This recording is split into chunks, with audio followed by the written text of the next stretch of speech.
1 p.m. right here in the birthplace of country music, Bristol, Tennessee, Virginia, and you're listening to Top Gun Mountain Matinee. The Top Gun Mountain Matinee on every Saturday from noon until 6 p.m. I'm the host of the program, CanJoe John, and we're going to have a great day, folks, live on the Top Gun Mountain Matinee.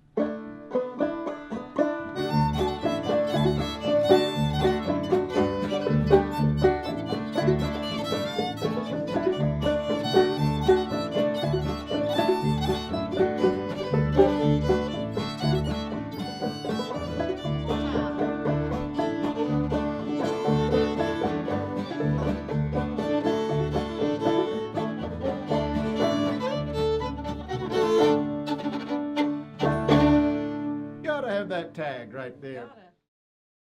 Ladies and gentlemen, the CanJoe is a musical instrument with 10 frets, 1 tuner key, 1 string, 1 can. I'm one man, CanJoe John.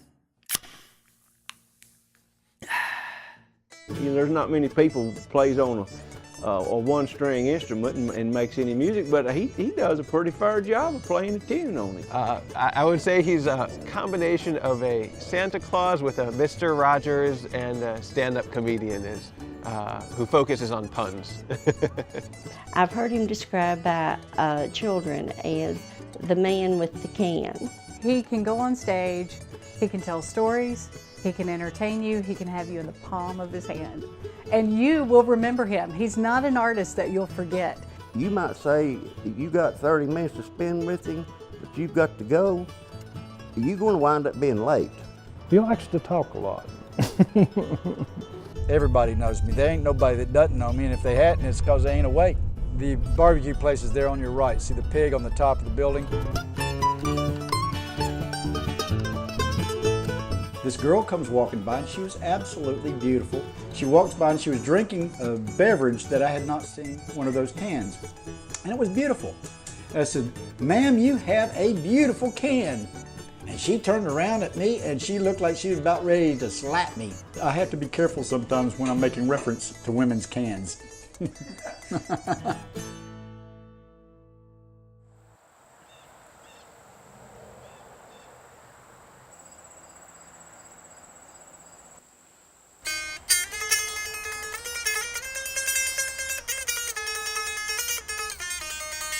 I'm either CanJoe, I'm John, or I'm CanJoe John, but I ain't Joe.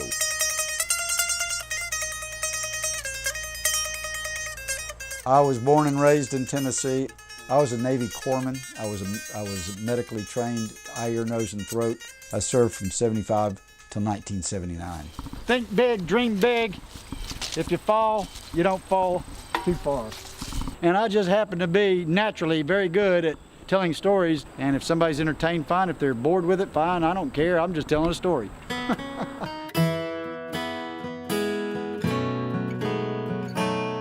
I went on what's called TAD orders. They're temporary active duty orders.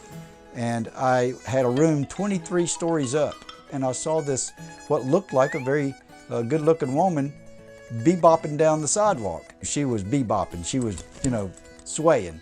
I got in the elevator, I rode all the way to the bottom, went out the front doors of the lobby, and she came around the corner, and she was quite cute. And she walked on by me, didn't blink an eye, didn't even look at me, but I thought, that's a cute looking lady right there. I went back out to the lobby, and this same person came walking through the front doors of the lobby. And she went and sat down and ordered a glass of water and a beer. And I thought, that's odd. I walk up and I asked her, I said, "Why do you have a beer and a glass of water?" And she said, "I wanted the glass of water, man, and I thought maybe that I had to buy the beer to get the water." She sat there and said, "Would you like to drink this beer?" I said, "Well, sure, why not?" So she slid the beer over to me and started talking. Well, the long story short is that she was there to find a job. I knew that she didn't have any money, and I gave her a $50 bill and said, "If you ever need anything, give me a call." 2 weeks later, I get a phone call. "Hey, man, I'm coming." Sissy was Cajun, dark brown eyes, dark black hair, and she had a Cajun accent being from Louisiana. She didn't put up with anybody's stuff, not even John's. She told you straight up how she thought, what she thought to anybody. It didn't matter. She didn't hold back.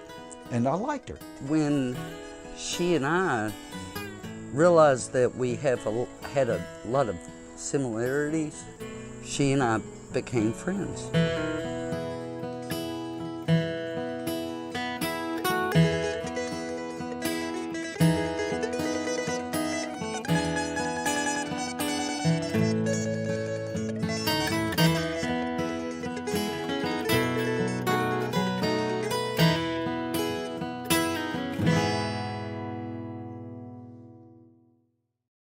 Herschel Brown, he met me when he was a patient of ours, and as we became friends, he created the CanJoe, and he called me one night and said, "Dr. John, you need to come over and see the cutest little one-stringed dulcimer I just came up with." And so I played it very quickly, and he said, "You take that and show folks, they'll love them."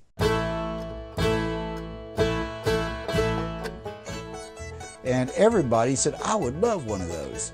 And so I went back to Herschel and I said, "Herschel, we need to make these." And he said, "I don't have time for that, but if you would like to come to the shop after hours, we'll work together and make some of them and see what we can do to sell them."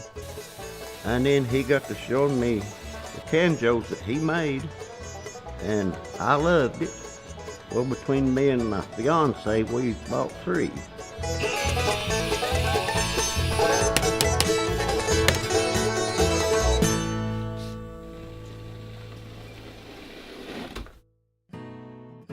I was about to get out of the Navy, and I said, "You know, we've been together for about a year now.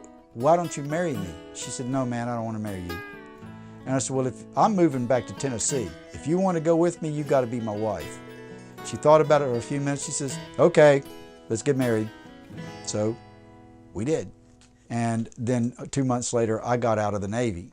And then we moved back to Tennessee. After we got here, she developed cancer.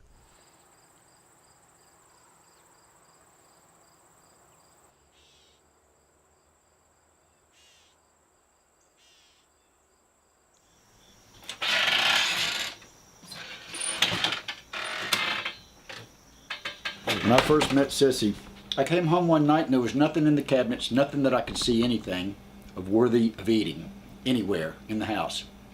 And I opened up the cabinets, I opened up the refrigerator, I said, "Man, we ain't got no food." She goes, "Man, go sit down." I went back, 45 minutes later when I came back, the plate was full of wonderful things. I said, "Where did you get this?" She said, "Out the cabinet, man." I said, "Out the cabinet? There wasn't nothing in that cabinet." She said, I said, "What is it?" She said, "It's food." I said, "What kind of food?" She said, "Good food. Eat it." That was the way she always lived. That's the way she always thought. That's the way she always talked. She created stuff out of thin air. I was standing by my window on a cold and cloudy day. During the time that Sissy was sick, I came in the room and she said, "Man, you've been gone too long. I needed your help." I said, "Well, can I play you my fiddle?" She said, "No, John, I don't want to hear that fiddle." I said, "Well, how about if I play you the CanJoe?" And she said, "Only if you play what I like. I'll never make it to the Grand Ole Opry on the fiddle, but maybe I can with the CanJoe." And she said, "Go for it, CanJoe John." And CanJoe John went through me like a heat wave. CanJoe John, why not? So that's when I became completely compelled to learn how to play that CanJoe like nobody else could ever imagine. They loved each other very much. And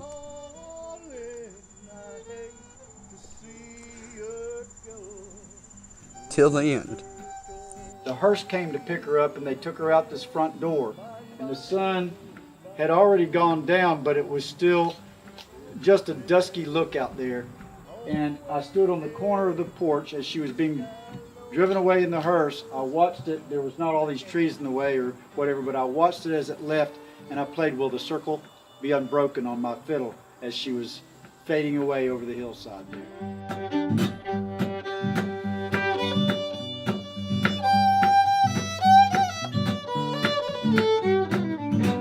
Will the circle. She kept calling me her hero every few minutes. "You're my hero. Oh, I love you. Thank you so much. You're my star." Well, she kept saying I was her star. The instrument's name was a CanJoe. My name is John. I stuck the star in between, and from that point forward, it became my signature, CanJoe Star John. Sky, in the sky.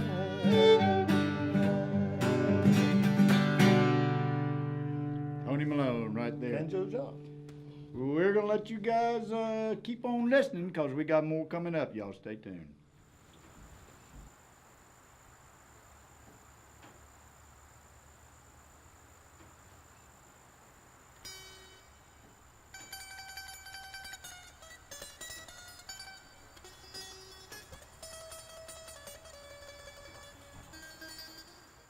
It was a very, very tough time for me. I pretty much self-medicated for a while. I started drinking more and more. I no longer cared about the things that I used to do. I quit going and publicly. I stayed by myself, and that's where I started realizing that I needed to thaw out and become truly me. She was his true love, and he's continued to let music heal himself and others, and music is very powerful. Her support when she was so sick was the driving force behind John's music.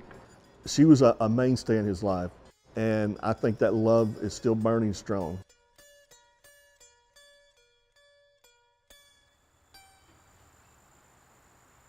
The path to the Grand Ole Opry, I had it in my sights. Now, I shot for the Grand Ole Opry because it was an impossible goal. Those were the two goals that I had told Sissy that I would do, to someday play the Grand Ole Opry and to put smiles on faces that deserve to smile.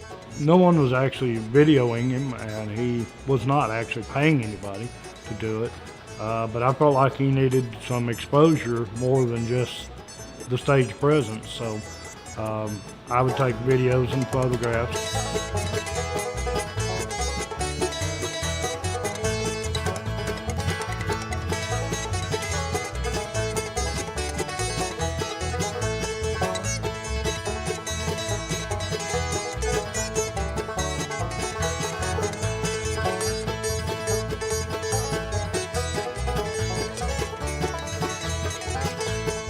From that point forward, the major artist said, "Come up here, we want you to play that thing."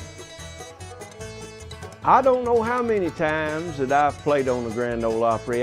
It's probably 3,000 or 4,000 times. Somebody that I knew, I think, knew him. Mike was a good friend of George Chestnut, the fiddle repairman, who knew everybody in Nashville.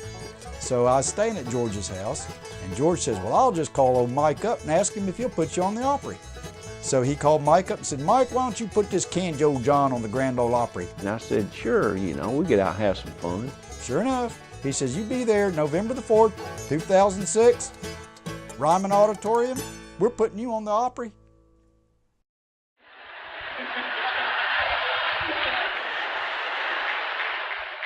Hey, I got a guest right here standing beside me. This is his first time to play on the Grand Ole Opry. He's playing a can with a stick on it, and it's got one string on it. And his name is CanJoe John. He's playing the CanJoe here. They ain't taking you serious, John, I can tell you already. When Mike introduced me, everybody thought it was a joke. They thought, "What's this guy going to do with a stick on a can?" Every part of me was vibrating the whole time. And I was like excited, very excited. Even though I was calm and controlled, the inside was excited like crazy. I'm going to play the Grand Ole Opry. You may have never heard nothing like this before.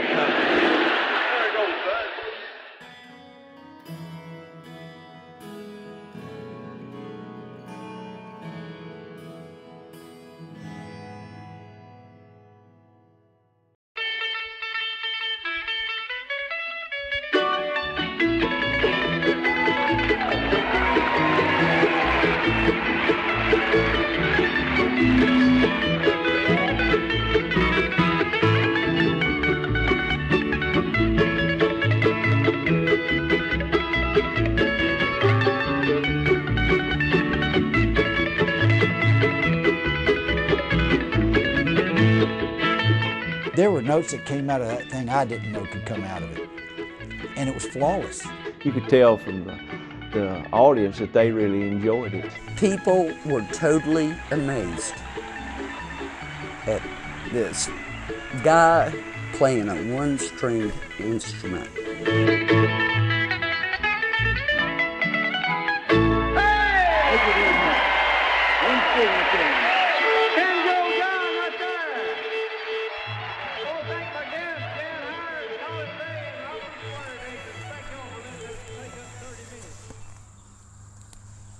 We'll put that on there. She loved flowers. I'll see her again. I see her again all the time. I see her in a lot of the things people say, the wind. I see it in the flowers that she loved. I see it all the time. She taught me about truly that God does exist. She led me home. I'm going where she is. I noticed that every time I played for Sissy, she smiled.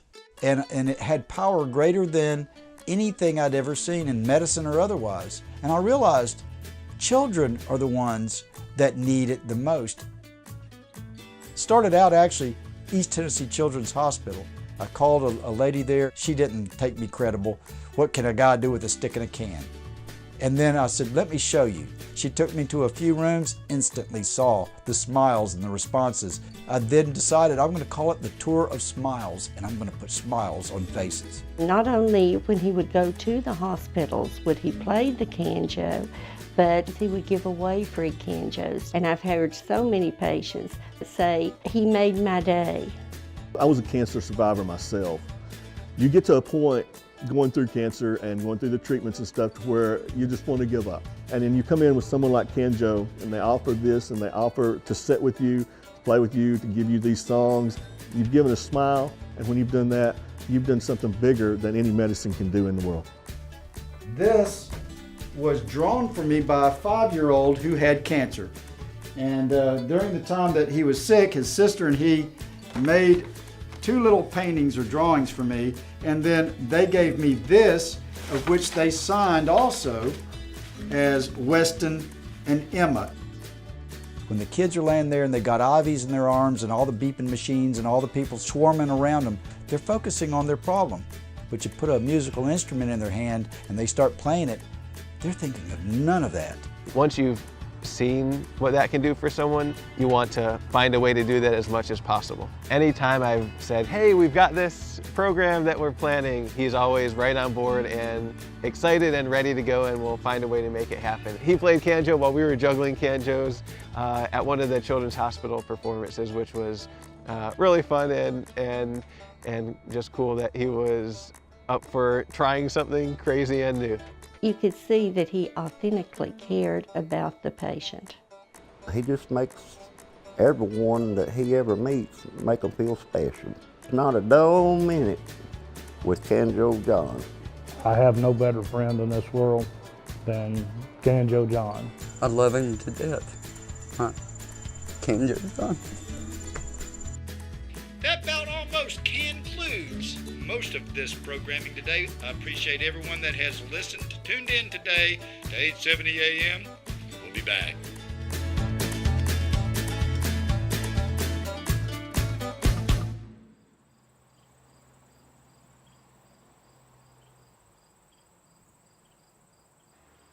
It was amazing.